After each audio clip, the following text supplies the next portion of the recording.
The Word of God is alive and powerful, sharper than any two-edged sword, piercing even to the dividing asunder of the soul and the spirit, and of the joints and the marrow, and is a critic of thoughts and intents of the heart.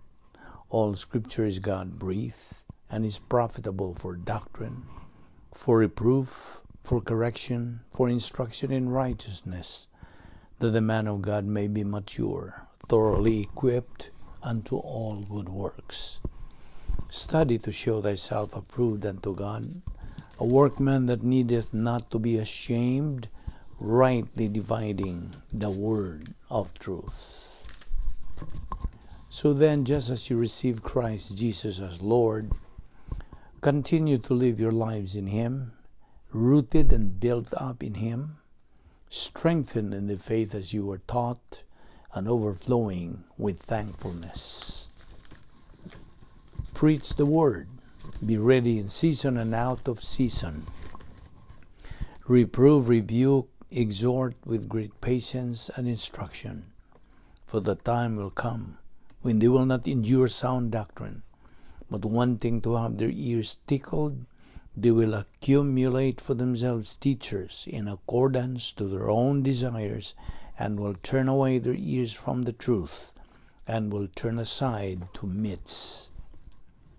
For I am not ashamed of the gospel of Christ, for it is the power of God unto salvation to every one that believeth, to the Jew first, and also to the Greek.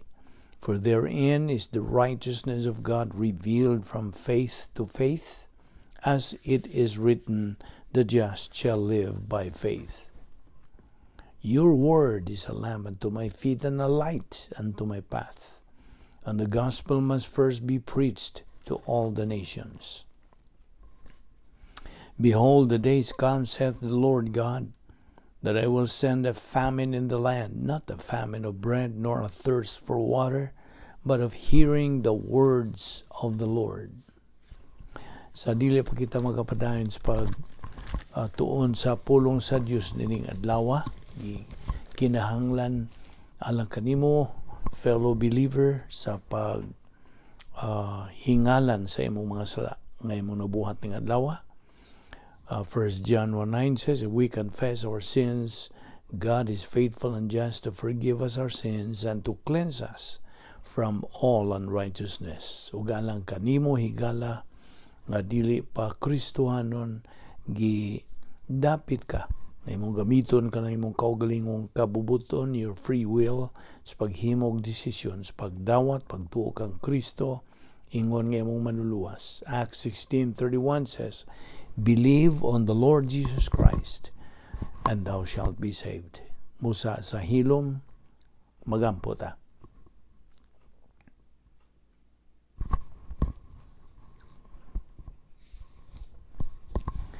Magampo ta. Heavenly Father, we are here once again in this Bible study through the YouTube because we love the Word. Tungod kay kami mga sakop man sa harianong panimalay sa Diyos pinaagi sa among pagtuo sa imong bugtong anak nga si Ginoong Hesukristo. Gikan niya itong wala pa ang tanan, kini among kinabuhi, anaan ay kahulugan, nanay katuyuan. Ug tungod kay imo man kaming gimanduan nga kami magatuon sa imong pulong sa adlaw-adlaw nga paagi, just as we assimilate physical food daily. Ug amo usab kini nga nailhan nga kini ang among briefing. This is our means of growth.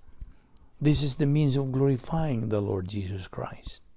So imo kaming gibilin din ining kalibutana tungod ni ining maong katuyuan. Ug busa nagaampo kami nga pinagi sa ministry sa Dios nga Espiritu Santo, imo kaming lamdagan so that this purpose might be fulfilled today. So nagaampo kami karon that you give us the necessary concentration and focus to the things you are going to teach us today. All this we ask in Christ's name. Amen. Well, mayong adlaw kaninyong tanan mga suki, mga higala, mga kaigsunan, niining atong Bible study through the YouTube, ubos ni ministry, o so mayong adlaw kaninyong tanan. Unas tanan, pasalamat kita sa Dios sa iyang paglugway sa atong kinabuhi.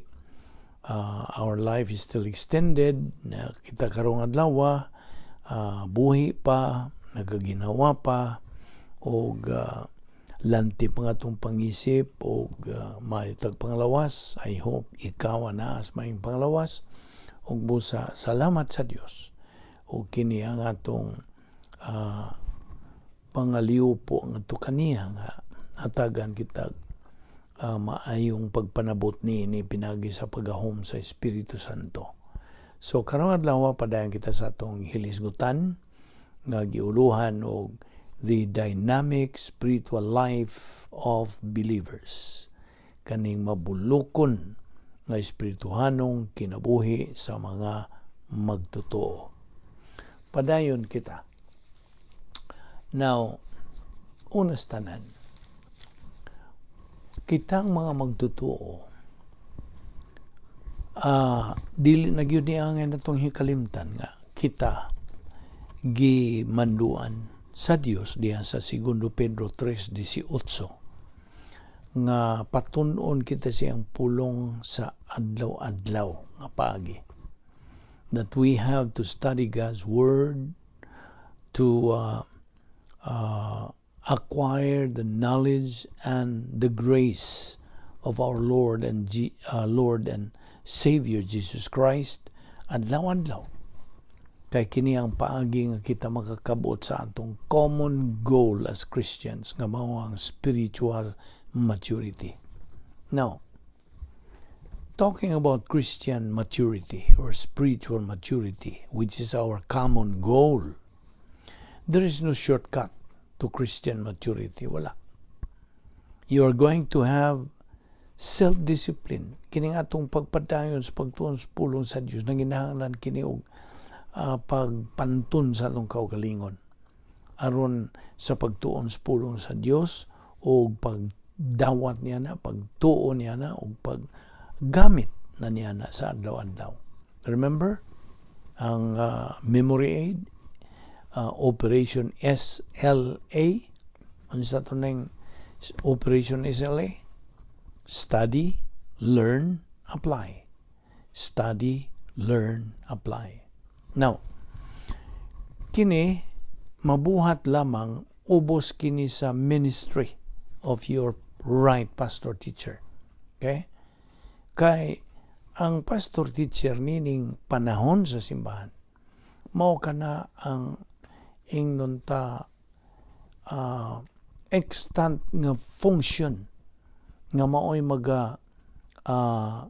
tudlo sa mga accurate kining doctrines from the Word of God.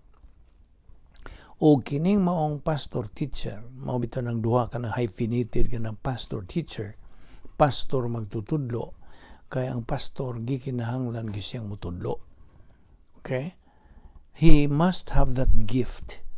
O kana kay espirituhanon man ang gasang hinatag sa Espiritu Santo, ana siya ministry niya na as the pastor teacher. O ang usa ka magtutuo nga nagpailalom sa maong pastor teacher nga sa ubos sa iyang pagtudlo, mao nga siya magpadayon na sa pagtuon sa pulong sa Dios ubos nining iyang ministry sa maong pastor teacher. And he should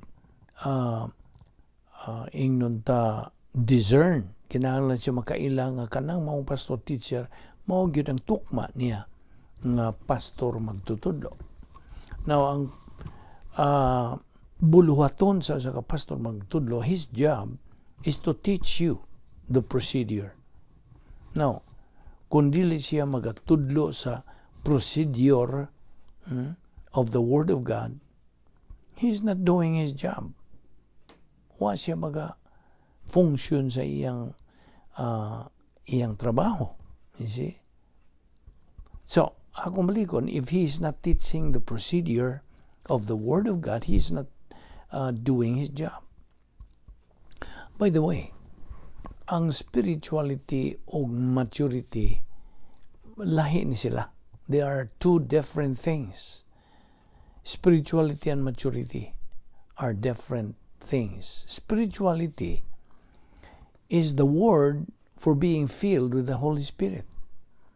Kay dili man ka may spiritual kung dili ka mapunan sa Espiritu Santo. See?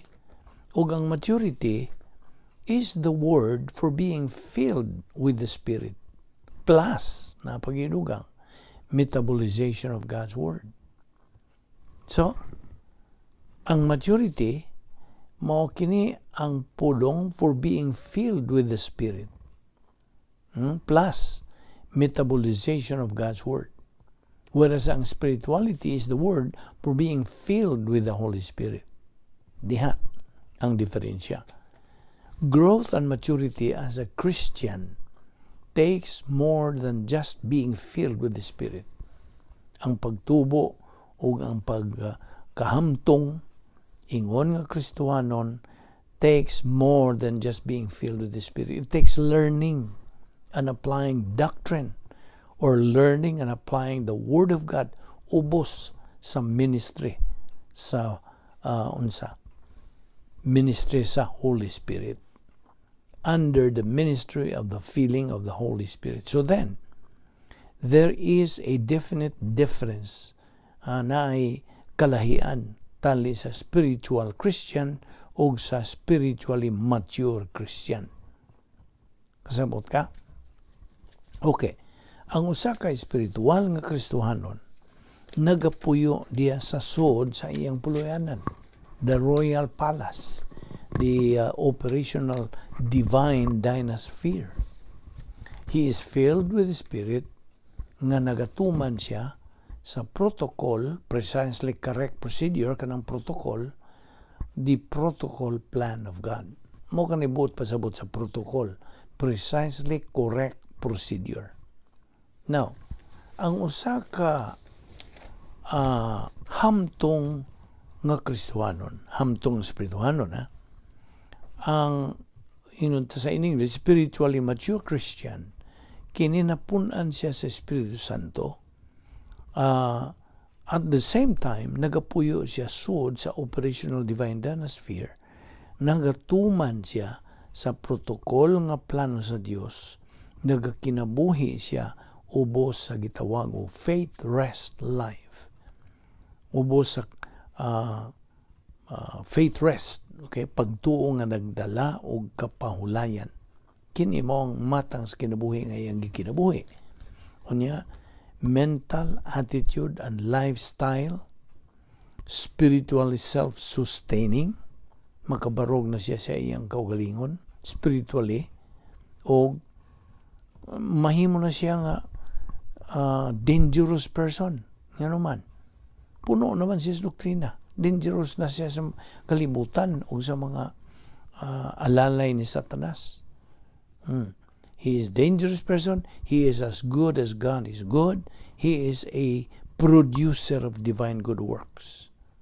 Now, kaning divine good works, mora ba kini ang bugtong maayong buhat that is rewardable? O kini, bahin kini sa escrow blessings that God has set aside for you. Giandam niya alang kanimo. Now, kining production of divine good works na ka na mabasa sa 1 Corinto 3:12-13. Okay, mga tanan na po usob nimo, unsa man ang divine good as compared to human good. Okay, divine good is anything and everything a believer does inside the divine atmosphere. Okay? Mo na definition sa divine good. Ang Diyos nun nga buhat, mao ang tanan, anything and everything, nga buhaton sa kamagtutuo, samtang na siya sa sod sa operational divine dynasphere. Mao na divine good. Whereas ang human God, tawhanon nga maayong buhat. Is anything and everything pod a believer does outside of the divine atmosphere. Kung tuwa siya sa gawas, kanang iyang buhat bisag maayo, bisag unsa ka maayo, nahug lang yun siya sa tawhanon nga maayo, nga dili na magantihan sa Dios. It's not rewardable. It's not acceptable by God. Kaya kumpara lagi na sa kugon, kahoy, kugon, ug dagami. Ug duslita na nimo, mo sila maugdaw. Ug busa, ang resulta, ugdaw naman, dili magantihan sa Dios. Kadto rang milahutay that lasts. Isi, bisag kadlita nimo na, di man na masunog.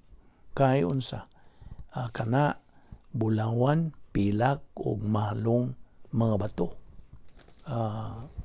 Gold, silver, precious stones. Okay? Na sa 1 Corinto 3:12-13.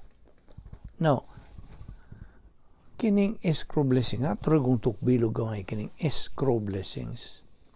Kining escrow blessings, mauni imong dawaton, ingon nga Kristohanon, sa diha nga makakabot na ka sa imong ang nga spiritual maturity. Now, doon ay duha ka kategorya ni ining escrow blessings. Ang una, escrow blessings in time, karon, samtang niya pataning kalibutana, o ang ikaduha, escrow blessings in eternity. Dito na si Trinidad. Now, ang Diyos, paminaw, ang Diyos buot muhatag kanatong mga magtutuo o daghan ng mga panalangin dinhi pas panahon. God wants to give believers a lot of great blessings in time. And He also wants to give believers great blessings in eternity. Mao ni kabubuton sa Dios. But all escrow is held until you fulfill the conditions of the escrow. Pareha gud na sa dinis Amerika na mangunay mga escrow. Kung bahin na kani sa kaning property, you see, or balay, apil ng balay. Now, kanang escrow, pugngan usa kana, hawiran o dili usa kana i-release hangtod nga imong matuman ang mga kondisyones sa maong escrow. You see? So, maupod na sa Kristohanong kinabuhi. Listen, if you want to receive your escrow blessings in time, kung buot kang makadawat nini, karong panahon na nini, itong kinabuhi, you must grow up as a Christian. Maunay kondisyon nga spiritual escrow. Maunay kondisyon, you must grow up as a Christian. Saan yung pag-grow up? Naibawa na po ka. I hope naibawa na ka. Nga ang pag-grow up, ang pagtubo ra, mao ang pagtuon, pagtuo, paggamit, pagdawat, paggamit sa pulong sa Diyos. SLA. Operation SLA. Study, learn, apply. O kana ang paghihamo ni procedure nga ang Kristohanon makatubo diha siyang kalag. See? Wa may lain. Mo man Nagi kanang gipahigayo naman nindaan sa Dios. Sa eternidad pa. Wa pang tanan. In eternity past. Now, timan-an na to kini. Ang Dios has a lot of wonderful things for you. Nga bihas ka mabulokong mga butang alang kanimo. Nga giandam sa Dios, gitagana ka na sa Dios. But He is not going to give them to you until hangtod you grow up. Nga mo na. Hangtod kita makatubo o makakabot sa atong kanang common goal, ang atong tumong ingon nga mga Kristohanon nga maong kabot ng espirituhanong pagkahamtong spiritual maturity. Kung naibaw ka ba? Nga no? Do you know why? Because you cannot handle them until you are mature. Samot ka? Dili ka makagamit nila, di ka makapahimulos nila, hangtod nga mahamtong ka na. Kaya nga naman, wa kay capacity, wa kay katakos sa pagdawat. Ito ng kanunay na itong ihimplo nga, na kanang usual itong ihimplo nga, ang bata nga 5 anyos, tagaan ni mo labing nindutang kotse, unsa man na niya pag kanang enjoy niya na, o pa man siya capacity. See? Di mahimo. Tingali, o bahin na niya, gamay pagod siya, o pa siya buot. Tagaan mo siya, labing nindutang kutsi. Yan sa man, mo enjoy ba siya na? Dili. Di nga din siya kamao maniho. Unsa man, tingali, lain ang iyang pag-enjoy. Guha, tingali siya, bato diha, o iyang duklukon, tingali ng maong kutsi. Wa siya capacity.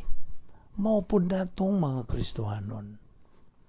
Kita kanang gimanduan sa Dios sa patubuon ng atong kalag, pinagis pagtuon, pagtuo, pagdawat, paggamit sa pulong sa Dios hangtod makabot na itong paghamtong. Now there are 3 spiritual growth level.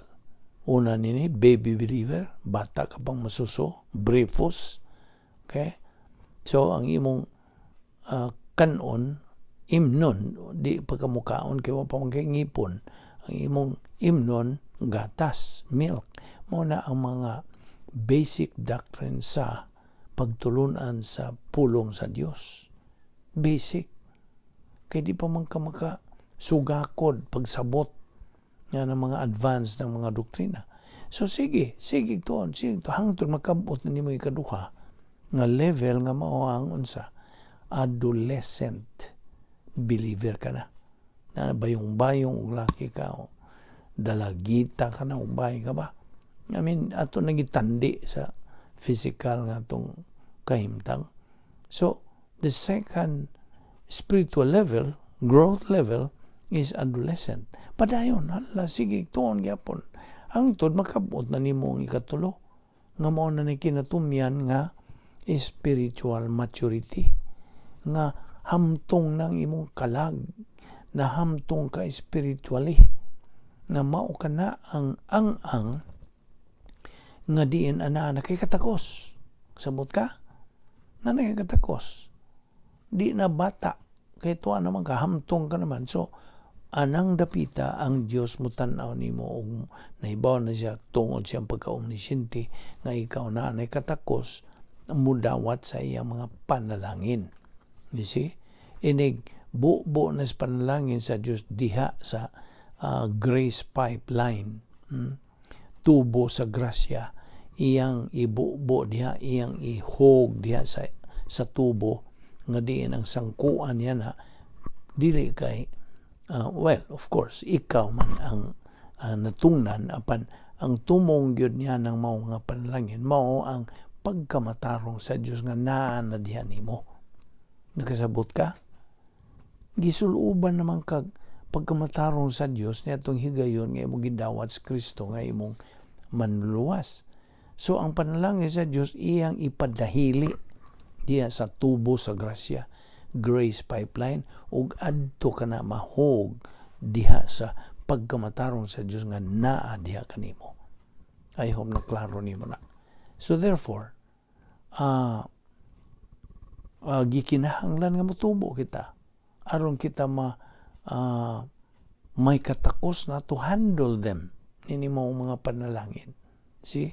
Mo nang patubuon ta. Na mo na nga gikinahanglan ang atong pagka-positibo. Kay kung magpabilin tag pagka-negatibo, na ibaw na ka unsay prinsipyo diha. A believer without Bible doctrine, without growing in grace and knowledge of the Lord Jesus Christ, 2 Peter 3:18, a believer without Bible doctrine is going nowhere. in his spiritual life. Wa siya abutan. Now, unsa to'y tubag din pangutanaha, how does a believer become useless to God?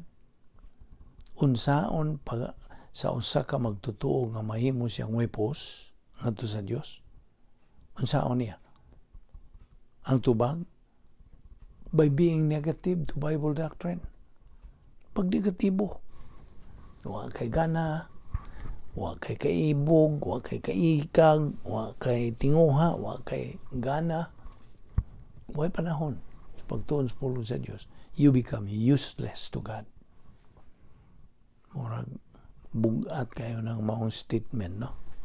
O mahimo, prinsipyo na sa pulong sa Dios. So if you want to be useless to God, then ignore Bible doctrine. Apan kita gimanduan. Kung buot kitang mahimong mananaog sa atong espiritualong pagkinabuhi, dinhi pa niining kalibutana, then atong sundon ang mando sa Dios. Magpaubos ta sa iyang unsa mga sugo o mga mando nga alang kinis kaayuhan nato for our benefit. You see? Okay. So, balik na niya itong capacity.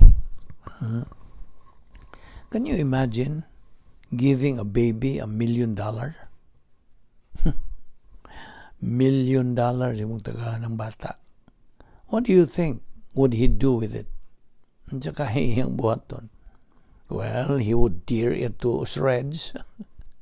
Iya tingaling panggisi-gisi o ng mga dolyar, milyon-milyon.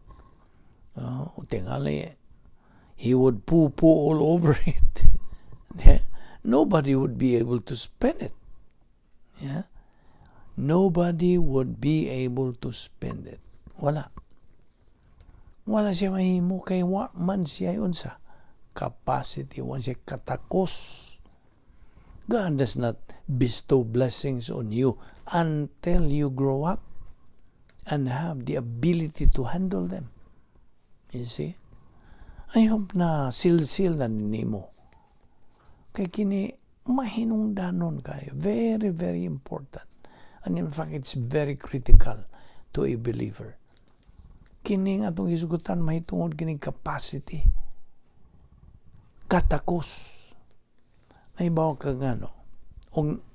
Abi nimo, when we study God's Word, ubos sa pagpuno sa Espiritu Santo, and grow up spiritually, kini magahimaya sa Dios.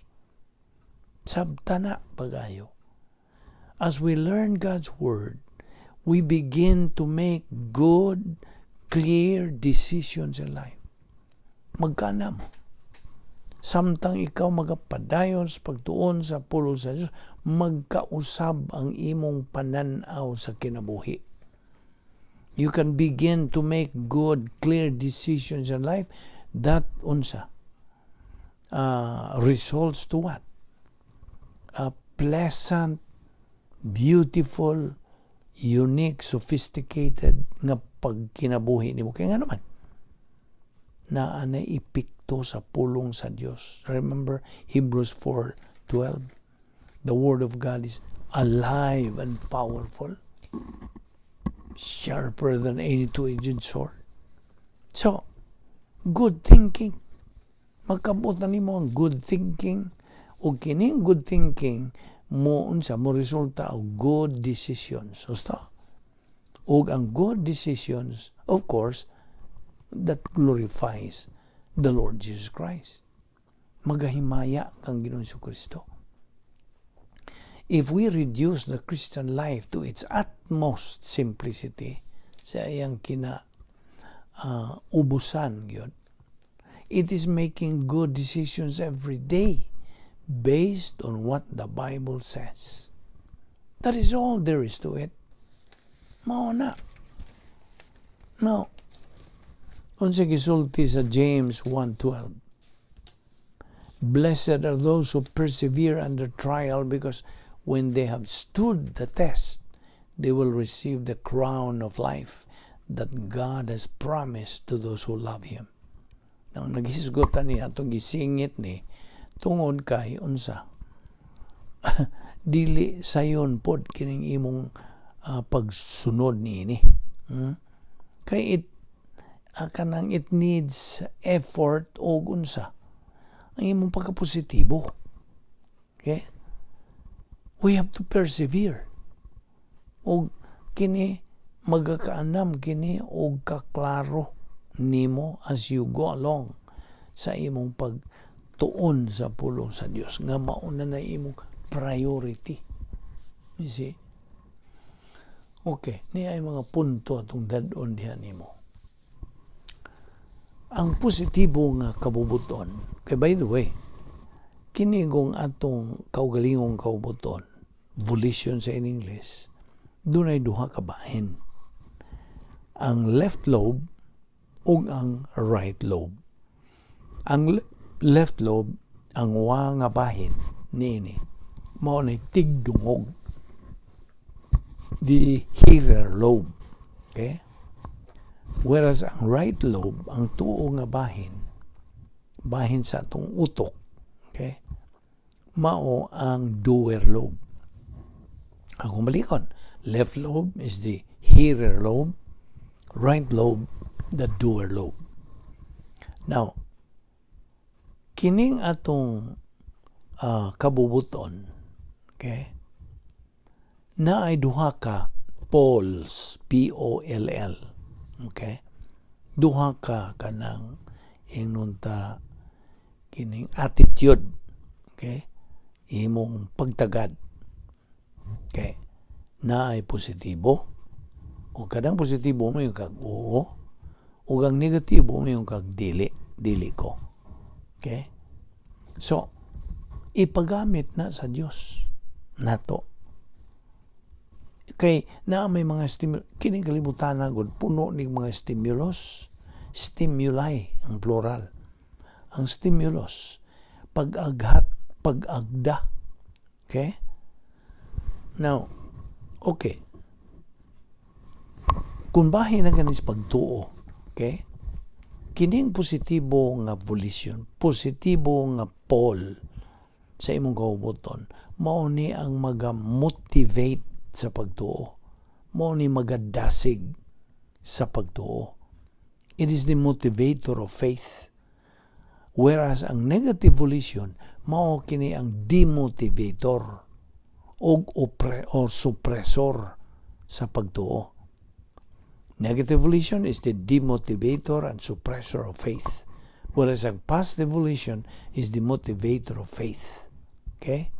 Mao ito ang Hebrews 11:6 o sige sulti, without faith it is impossible to please God. Now, sa laing bahin, ang mga tao nga mga relihiyoso, naghisgot kog tao wa ko magaingon og Kristohanon. Naman po mga Kristohanon nga mga relihiyoso pod. Now, religious people in general try to help God. Naningkamot sila sa pagtabang sa Dios. Mao ni mga kalihukag, mga tao nga naa sa relihiyon, mga relihiyoso. Okay? Naningkamot sila sa pagtabang sa Dios. Ug mao man ay definition sa relihiyon. Religion is what? Man trying to please God. Mao ni religion. Whereas in Christianity, it's is the opposite. See? Christianity is God working and nagalihok ngadto para sa tao. You see? Now, spiritual people, atong hisgutan ng spiritual people, isa man ng spiritual people, ang mga tao nga luwas og nagatubo diya sa pulong sa Dios, mo ni mga spiritual people. Kini sila are being helped by God. Gitabangan kini sila sa Dios. Okay? Ninumdum ka ba sa kantong atong gisgutan, tukbil na itong mahitungod nining popular kayo nga panultihon nga God helps those who help themselves.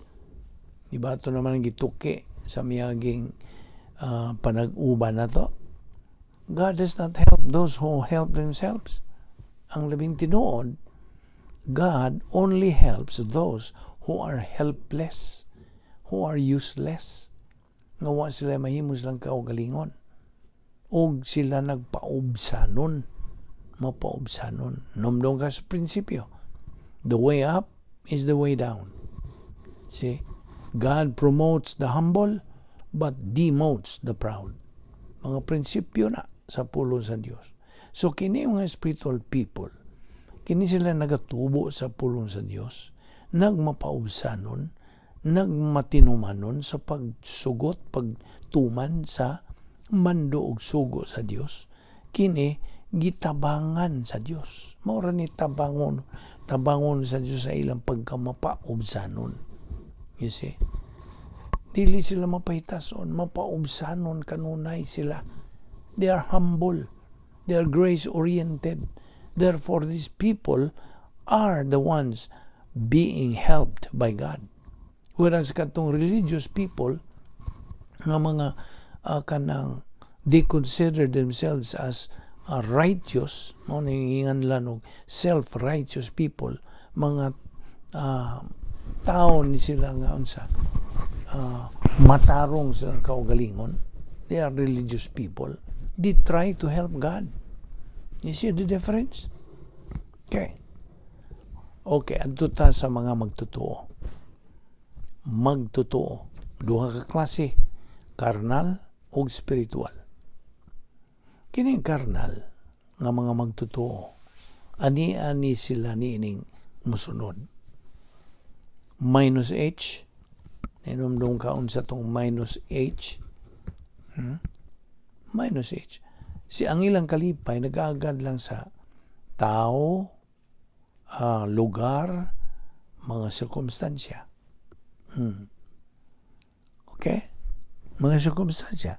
Panlitan wa na mo'y gipangaon, wa mo'y kapalit sa pagkaon sa pamilya, dili malipayon. See? They are dependent on circumstances, mga kahimtangan. Okay? Minus H, kining mga carnal believers have minus H plus loneliness. Na sila yung mga kamingaw. Okay? Kaguol. Unsa pa? Disoriented sila sa kinabuhi. Wa sila mahiluna sa husto. Dili organisado ang ilang pagkinabuhi. Unya na pa sila pagtunglo, cursing, minus blessings, minus prosperity, minus success, plus demotion, plus failure. You see? So mo ni dangatan sa usa ka karnal nga magtotoo. Whereas ang spiritual nga magtotoo, functioning in doctrine, na sila divine viewpoint, lifestyle, sila anani ni musunod. Plus H, iya ka na sharing the happiness of God, plus orientation to life, plus mga panalangin, temporaryo nga mga panalangin, escrow blessings in time, plus prosperity, kauswagan, plus success, kanang kalampusan, plus promotion, pag-uswag, plus inner beauty. Sulod nun nga kanang katahom, beauty, inner beauty, o plus spiritual self-esteem. Inumdum ka sa tulo ka spiritual skills, 3 spiritual skills: spiritual self-esteem, spiritual autonomy, o spiritual maturity. Ana kining maong spiritual nga magtutuo ni ini nga itong gipangisgutan. Kay, by the way, matod pa sa Mateo 5:13-16, kitang mga magtutuo, are supposed to be the salt of the earth and the light of the world. Ano gisulti sa Mateo 5:13-16. Unsa maning salt of the earth? Ano mang asin man sa kalibutan? Ano man? Kay kining kalibutan na dunot kanang spoiled, rotten, mao na ang kinahanglan og unsa? Asin. Nakita ba ka og karne? Kana bang karne pinalit nimo sa merkado ug di nimo na asinan, maunsa? Maransyo, maunsa na? Kanang dunot, madaot. See? Mao po ning kalibutan na. Kung why asin niining kalibutan na, masamot na gadunot ganing kalibutan na. Dunot na magaling daan. Unya, we are supposed to be the light of the world, the reflector of the true light of the world. Kinsa man gyud ang true light of the world? Si Ginoong Hesukristo. O gikinahanglan kitang mga magtotoo nga reflector mo kanang amo tun sa reflectors binisaya. Basta kita mao ay naga reflect kang Ginoong Hesukristo. O mao nga ikaw nga spiritual nga magtotoo na karon, you have happiness na kay kalipay. Sulod nun ka ng kalipaya. Okay? Plus H, mao kini byproduct of fellowship with God. Produkto kini o kisangputan kini mo ni na mo ni hinungdan sa imong pagkaunsa pakigambitay sa Dios. Fellowship with God. Kaya mga circumstances kinabuhi, they do not produce happiness. Biblically, ang usa ka magtotoo in fellowship with God automatically produces unsa? Happiness o good works, divine good. Automatic na. See? Ang tanan ra bang mga rejections in life, tanang rejections of truth, ang atong emphasize ka ng truth, kamaturan, all rejections of truth is arrogance. Pagka mapahitason. Og ang tanan nga kadautan involves arrogance. All evil involves arrogance. Now, ato rin kong tukion gamay ning unom ka mga sala nga mabuhat sa usa ka magtotoo against the Holy Spirit. 6 sins that can be committed against the Holy Spirit. Number 1, quenching the Holy Spirit. Mga magtotoo ang atong isgutan. Ano siya maning quenching? Pagpalong sa Espiritu Santo. 1 Thessalonians 5:19. Ikaduha, grieving the Holy Spirit. Pag kanang imong gisakit ang Espiritu Santo. Mga magtotoo gyapon Ephesians 4:30. Ikatulo, lying to the Holy Spirit. Pag kanang pamakak ngadto sa Espiritu Santo. Buhaton gyapon is mga magtotoo. Acts 5:3. Ang kining ang hisgot niya og sala of false motivation. Ang ikaupan, despising or insulting the Holy Spirit. Hebrehanon 10:29. Despising or insulting. Number 5, blasphemy or slander of the Holy Spirit. Mambot pasabot, rejection of the Lord Jesus Christ as Savior. Ang pagsalikway nimo pag kanang dili pagdawat nimo kang Ginoong Hesukristo. That is blasphemy, slander of the Holy Spirit. Matthew 12:31-32. Ug ang ikaunom, resistance of the Holy Spirit. Ang imong kanang sinta, pag-resist, rejecting the convicting ministry of the Holy Spirit. Mao ni unom ka mga sala that can be committed against the Holy Spirit by believers. Now, ato namang nasayran from all the past lessons that we took up. God's plan is perfect and magnificent. Perfect, the best and the highest. God's plan is a problem-solving plan. Okay? It is a problem-solving plan. It is a problem identifier, problem anticipator, problem preventer, and problem solver. Kining plano sa Dios.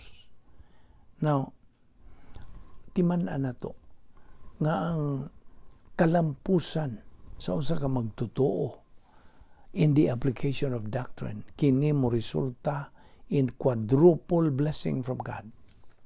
Doubled in time, doubled in eternity. Mo nang quadruple blessing. You see? Akong balikon, success of a believer in the application of doctrine results in quadruple blessing from God. Doubled in time, doubled in eternity. Okay? So, mao ning mga prinsipyo ang atong gisgutan.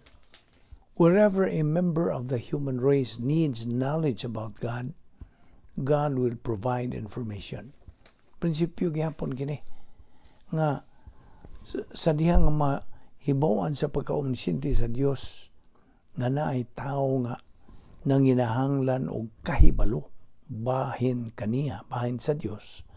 Ang Dios may obligasyon na karon sa pagsangkap o kasayuran niya ng tawhana. Mao ito ning sa bag-o patang nahimong magtotoo o tingali sa wapatang magturo na atay pangutana. Unsa naman lang tong mga why Dios dito sa kinapungkayan nga dapit? The most secluded, out of civilization, wa sila'y kaibaw sa lakaw sa kalibutan, unya mamatay sila. Asa man sila padung. No man sila kadungog sa maing balita sa kaluwasan. Okay? Well, tungod sa omnisciente sa Dios, mahibaw-an niya ng usa ka tawo bisag asang suukan ning kalibutan na mahibaw-an sa Dios ug kana siya nangita bagyod sa Dios. Okay?